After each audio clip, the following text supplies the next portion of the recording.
Buongiorno da Sicilia 24, i titoli del telegiornale.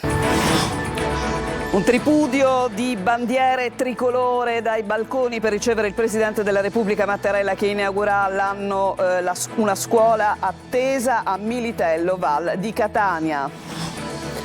Spari e sequestro di un giovane per un debito di droga nel Ragusano. Per i fatti di Scicli, dopo i primi 2 arresti, oggi in manette altre 9 persone.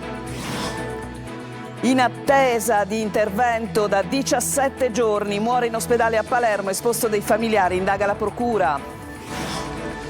Il tessuto economico della Sicilia minato dalle estorsioni. A Catania come a Palermo solo l'1% denuncia da SS Impresa la proposta della giornata nazionale anti-racket per il 10 gennaio.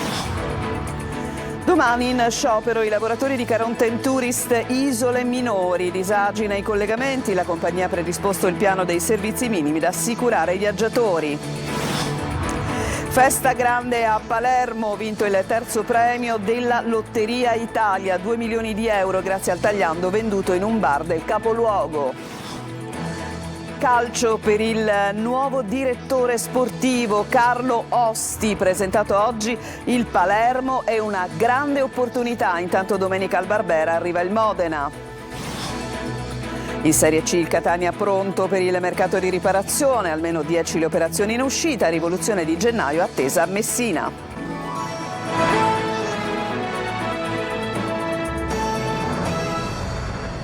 Ancora ben trovati, c'è emozione palpabile, grande gioia a Militello in Val di Catania, dove tra poche ore nel pomeriggio è attesa la presenza del Presidente della Repubblica Mattarella. Nel comune della provincia etnea, tutti in trepidante attesa, ci racconta questa giornata Emanuela Corsi. Noi lo vogliamo tutti bene, lo stiamo aspettando con ansietà a Militello, dai. Emozione e gioia a Militello in Val di Catania, dove tra poche ore arriverà il Presidente della Repubblica Mattarella. Nel comune della provincia etnea sono tutti in trepidante attesa. L'ho presa in maniera fantastica, mi è piaciuto tantissimo questo fatto. Penso che rimarrà nella storia questa volta. Il Presidente dovrebbe venire ogni settimana per me. Così c'è di bello, è barocco qua a Militello, c'è tutto da vedere. Per noi è un onore, penso che non si verificherà mai più che un presidente verrà a Militello, perciò lo aspettiamo con ansie. Sui palazzi sventola il tricolore per dare il benvenuto al presidente e c'è chi ha preparato una piccola opera con un messaggio personale. Un bel messaggio per il presidente, l'ha fatto lei? Sì, sono Mario Catanese, mi piace fare questo lavoro e l'ho fatto con cuore. Se lo ricorderà per sempre questo compleanno? Certo che me lo ricordo, il 72 è bello, il 72. Quando le chiederanno, ma i 72 anni con chi li hai passati? Con Presidente. Il programma dell'evento dovrà osservare un rigido protocollo di sicurezza. L'arrivo del Presidente è previsto per le 16:30 nei pressi della Villa Comunale, dove verrà deposta una corona d'alloro al Monumento degli Eroi della Resistenza. A seguire Mattarella inaugurerà il plesso scolastico Pietro Carrera, recentemente ristrutturato, e visiterà la scuola. Infine il Presidente Mattarella sarà ricevuto presso il Palazzetto dello Sport per i saluti istituzionali. Ad accoglierlo il sindaco di Militello Giovanni Burtone, prevista la partecipazione del ministro Musumeci, a cui Militello ha dato i natali, del presidente della regione Schifani, del prefetto Librizzi e del sindaco della città metropolitana Trantino. C'è chi in paese spera che al grande evento possa partecipare anche Pippo Baudo, altro cittadino illustre del comune della provincia etnea. Le ultimissime di questa attesa visita, che come avete visto per la gente è qualcosa da ricordare, e le ultimissime dalla nostra inviata sul posto Emanuela Corsi, che vedo in buona compagnia. A te Emanuela. Sì Roberta, il paese in questo momento è blindato, siamo circondati dalle forze dell'ordine, anche perché ci troviamo a pochi passi dal Palazzetto dello Sport, dove appunto è previsto l'arrivo del Presidente Mattarella, dove poi ci saranno i saluti istituzionali. Io mi trovo qui con il padrone di casa, naturalmente, il sindaco di Militello in Val di Catania, Giovanni Burtone. Abbiamo detto anche nel servizio che Militello ha dato i natali a tanti cittadini illustri, però nessuno si aspettava l'arrivo del Presidente Mattarella. Sì, è un grande onore avere il custode, il garante della nostra Costituzione, È importante che ci sia anche questo simbolo dell'apertura della scuola, che è stata soprattutto messa in sicurezza dal punto di vista antisismico, ma anche ristrutturata. Io ritengo, in base anche alle cose sostenute dal Presidente nel messaggio agli italiani di fine anno, che la sua presenza abbia un significato anche molto positivo per le aree interne, l'Italia minore, che presenta notevoli difficoltà. Noi vogliamo portare avanti la speranza operosa, come ha detto il Presidente, di chi lavora, di chi si impegna giorno dopo giorno, ora dopo ora, per far riprendere tono, forza alle nostre aree. Noi diremo con forza che queste aree debbono essere difese nei servizi. E chiediamo rispetto dei 2 articoli che incidono nella vita quotidiana delle nostre realtà. L'articolo 34, diritto alla scuola, che è il vero ascensore sociale dei territori, e quindi no ai ridimensionamenti. Il tema anche non secondario è quello del diritto alla salute. Noi non possiamo assolutamente accettare che la sanità abbia centralità soltanto nelle città metropolitane. Con tutto rispetto, riteniamo che il territorio debba essere potenziato nel personale e nelle infrastrutture. Grazie Sindaco, allora insomma attendiamo l'arrivo di Mattarella, la lasciamo ai suoi preparativi perché ormai manca veramente pochissimo. Noi vi daremo poi degli aggiornamenti naturalmente nel corso delle prossime edizioni dei nostri telegiornali. A voi studio. Grazie Emanuela Corsi. Naturalmente nella edizione della sera vi documenteremo la presenza di Mattarella a Militello, Val di Catania. Adesso cambiamo argomento. Spari e sequestro di un giovane per un debito di droga. Era accaduto a Scicli lo scorso giugno. C'erano stati 2 arresti immediati, a questi si sono aggiunti oggi altre 9 arresti, tra questi anche dei minori. Veronica Barbarino. Si chiude il cerchio attorno alla vicenda della sparatoria tra 2 bande rivali a Scicli e del sequestro di un 19enne, trasferito poi a Siracusa a scopo di estorsione, avvenuta lo scorso 20 giugno. Ai primi 2 arresti immediati, all'irruzione nel covo e la liberazione dell'ostaggio da parte del gruppo di intervento speciale dei carabinieri, si sommano oggi 9 arresti, di cui 4 minorenni. Sono tutti responsabili di sequestro di persona a scopo di estorsione e di detenzione e porto di armi da fuoco aggravati in concorso. Il motivo dello scontro sarebbe stato legato al mancato pagamento di una partita di droga. Secondo quanto ricostruito dalle indagini condotte dai carabinieri di Modica, il sequestro ha avuto inizio a Scicli, dove il gruppo avrebbe prelevato con la forza il 19enne. Gli indagati avrebbero poi trasferito la vittima a Siracusa, avanzando richieste estorsive. La gravità del reato e la pericolosità degli autori hanno reso necessario l'intervento di un'unità del GIS dei carabinieri, che ha portato al blitz di liberazione dell'ostaggio. Le indagini sono state coordinate dalla Procura distrettuale antimafia e dalla Procura per i minorenni di Catania, coinvolgendo i reparti investigativi dei comandi provinciali di Ragusa e Siracusa e l'impiego di 3 unità cinofile. Vista la gravità dei reati, per tutti gli indagati è stato sottoposto il carcere.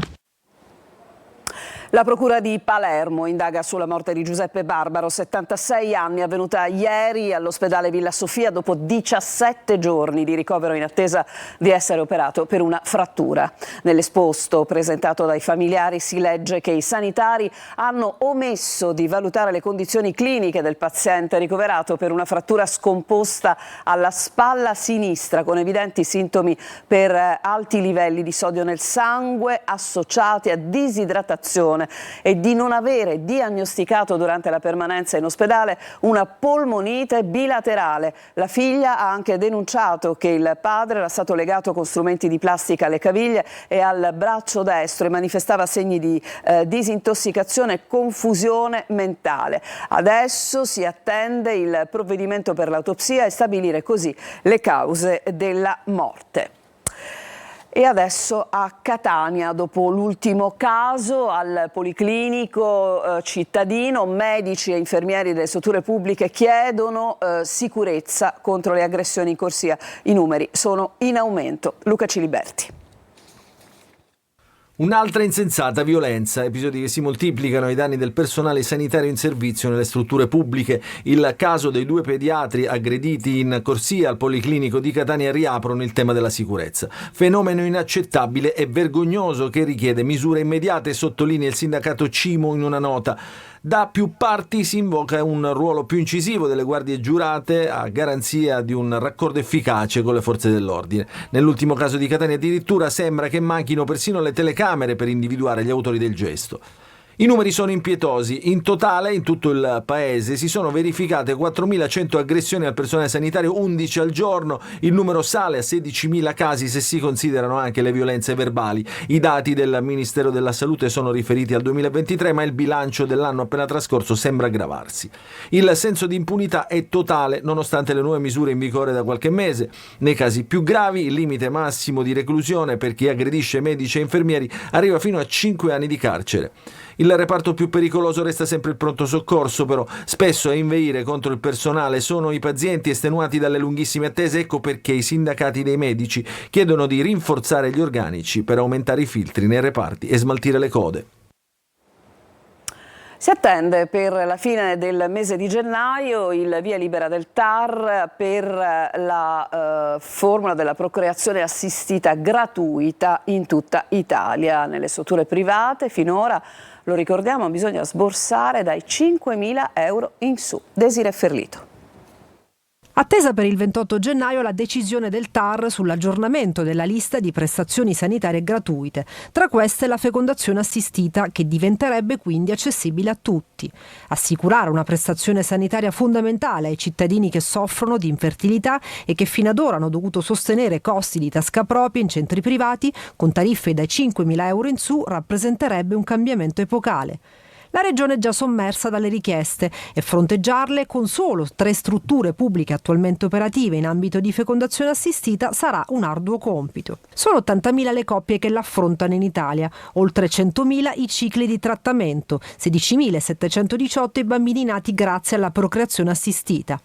I LEA furono stabiliti l'ultima volta negli anni 90, quindi questo aggiornamento era atteso da anni. Il TAR dovrà esprimersi sul ricorso rappresentato da centinaia di strutture private accreditate e dalle principali associazioni che rappresentano gli operatori sanitari privati, secondo cui i rimborsi previsti dal Ministero sono insufficienti a coprire le spese che loro sosterrebbero per fornire i servizi inclusi nei nuovi LEA. Si attende l'udienza in cui valutare il ricorso e nel frattempo ha sospeso l'entrata in vigore dei nuovi LEA. Almeno fino a quella decisione, quindi, queste prestazioni mediche continueranno a essere a pagamento. Il tessuto economico della Sicilia è minato dalle estorsioni, ma anche dalla mentalità di tanti taglieggiati. A Catania, esattamente come a Palermo, soltanto l'1% denuncia. Alcune vittime mostrano addirittura degli atteggiamenti di sudditanza. Adelaide Barbagallo. A Palermo, nella città di Libero Grassi, il commerciante che per primo si oppose in maniera eclatante al pizzo pagando con la sua vita, a distanza di 34 anni da quel 10 gennaio che si vuol far diventare giornata internazionale contro il racket, quelli che denunciano sono poco più dell'1%. Non va meglio a Catania, dove i taglieggiati spesso negano di aver pagato, anche quando gli inquirenti riescono a dimostrare il contrario. Su 10 vittime, in media, solo una collabora.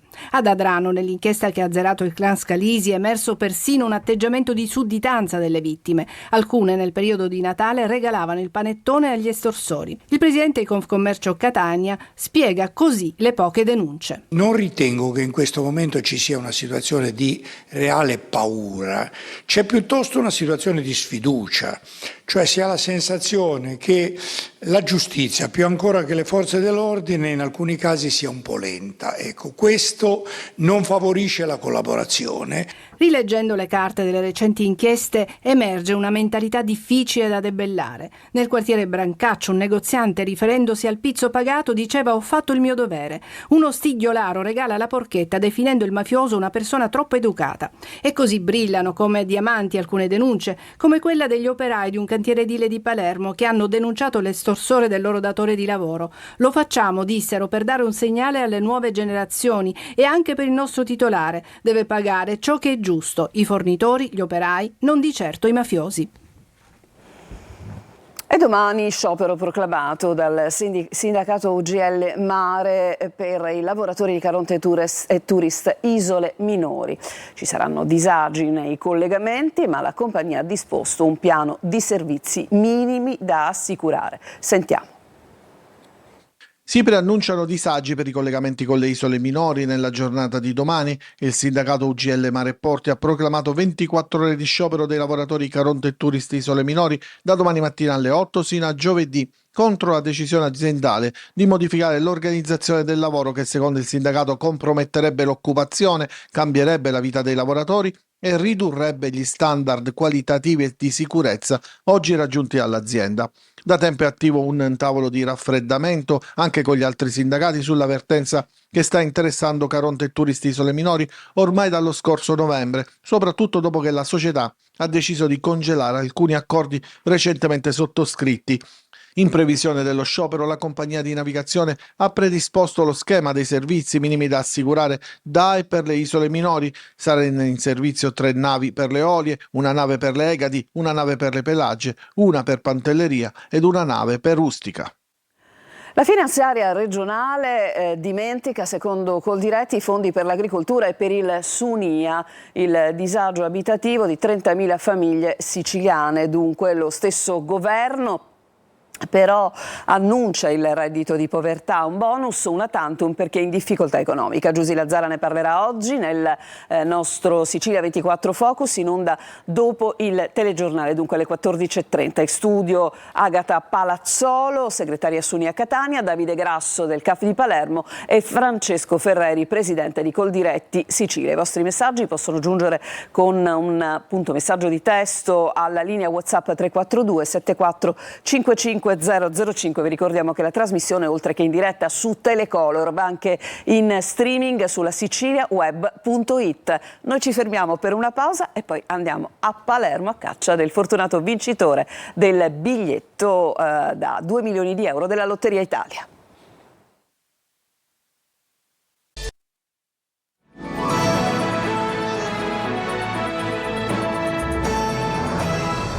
Seconda parte del nostro telegiornale, Lotteria Italia, grande festa a Palermo, vinto il terzo premio da 2 milioni di euro in un bar del capoluogo. È andato per noi Marco Gullà.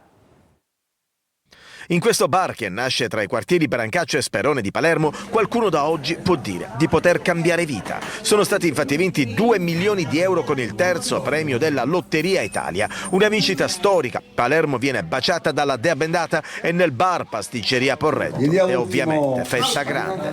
Felicissima, orgogliosa, finalmente una bella vincita e che possa essere un cliente bisognoso. Per questa bella vincita. Sicuramente. Ne passano tanti, ne ho venduti tanti e ne ho persi di venderne tanti. E nel quartiere è già caccia al fortunato vincitore, in tanti dicono è sicuramente della zona, visto che il bar ha una clientela prevalentemente locale. È lei il fortunato vincitore? Assolutamente no. Lei lo ha comprato, signor? Io l'ho comprato il biglietto, però non ho vinto io. E quando ha saputo che la vincita era stata fatta qui, in questo bar, che ha pensato? Mi sono arrabbiato un poco. Sì? Sì, mi sono arrabbiato un poco. Perché io sono cliente di qua e il biglietto l'ha comprato qua? Sì, certo. Io vengo ogni giorno, pranzo e cena, mattina, sera, però non ho comprato il biglietto, mi dispiace. Però spero che sia una persona che abbia di bisogno, d'altronde qui veniamo persone normali, comuni. Ed eccola qui, la matrice vincente, una vincita storica per questo bar. Cosa chiedere al vincitore? Nulla, ma che si fa vivo? Anche mettere una busta sotto la porta. No, cosa augurargli? Niente, tutto il bene. Siamo felici noi che abbiamo fatto questa ultima pubblicità alla nostra pasticceria e augurargli il meglio soltanto al vincitore. Tanti auguri e in bocca al lupo per tutto. Fate vivo però. Auguri al vincitore. Auguri al vincitore alla pasticceria. E allora il 2025 è l'anno dei ponti, ovvero insomma sono tante le festività a ridosso di fine settimana. Pensate, con 6 giorni di ferie sarà possibile riuscire a fare addirittura 32 giorni di vacanza. Ci spiega come Francesco Aloi. L'Epifania a tutte le feste porta via, si sa, ma anche se si torna al lavoro o a scuola, c'è chi pensa già ai prossimi ponti. E sì, il 2025 possiamo definirlo proprio l'anno dei ponti. Serviranno soltanto 6 giorni di ferie per ottenerne 32 di vacanza. È una cosa bellissima, insomma, poter approfittare del tempo libero con tutti questi ponti. Una buona, convergenza. Cosa pensa di fare? Ma di sicuro passare più tempo con la mia famiglia. Almeno ci ho più occasioni per riposarsi. Sarà aprile il mese che regalerà la pausa più lunga. Tra Pasqua e la festa della Liberazione, prendendo 3 giorni di ferie, si resterà a casa, o forse è meglio dire in vacanza, per ben 10 giorni. È l'occasione per fare una vacanza con la mia compagna e di vedere dei posti sicuramente interessanti. No, io non faccio spesso molte vacanze, però mi piace, sono un tipo a cui piace studiare con calma e quindi avendo più ponti posso studiare con più calma. Ponti allungati quindi, come quelli del 1° maggio, del 2 giugno o dell'Immacolata. Per le prossime festività natalizie basterà prendere 2 giorni di ferie, 24 e 27 dicembre, per 5 giorni di relax. E quindi benvenuto anno dei ponti e forse anche del ponte, quello che però non troveremo sul calendario, ma sullo stretto di Messina. Fortuna. Tanti anni come il 2025 a seguire, speriamo. Ci fermiamo ancora e poi il calcio.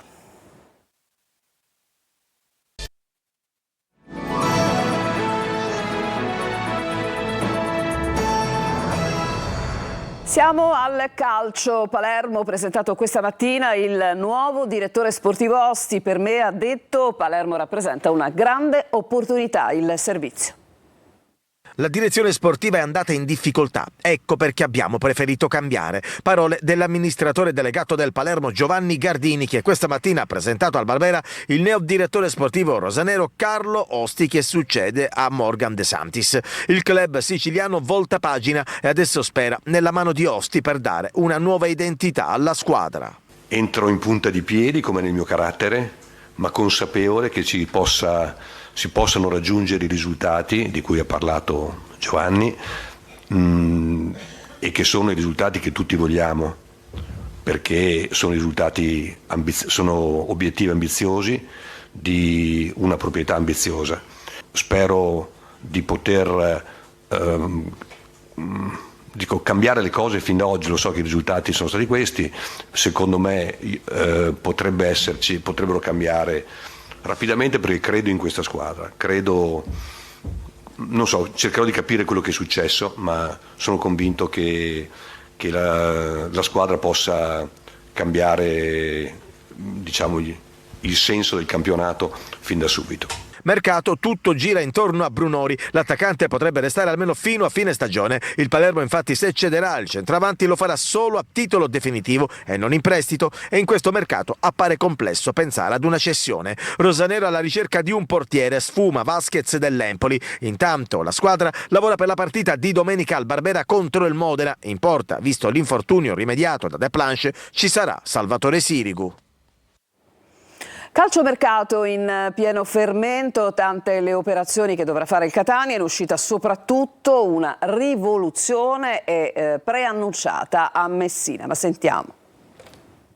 Il calciomercato è pronto a decollare per il Catania, ma non solo. I rossazzurri sono una delle società che dovrebbero operare in maniera più massiccia. In uscita ci sono almeno 8 giocatori, un numero elevato anche per via dei tanti fuorilista che il club etneo ha in questo momento. Almeno 5 potrebbero partire subito, così anche da liberare parte del monte ingaggi da utilizzare per i nuovi. Le trattative più avviate sono quelle per Zanellato e Chiricò, sul quale c'è una società del centro Italia e potrebbe essere inserita una contropartita tecnica nell'operazione. Su Zanellato invece ci sarebbe un club lombardo, sempre di Serie C. Sondaggio della regina invece per Rapisarda e della Triestina per Silvestri.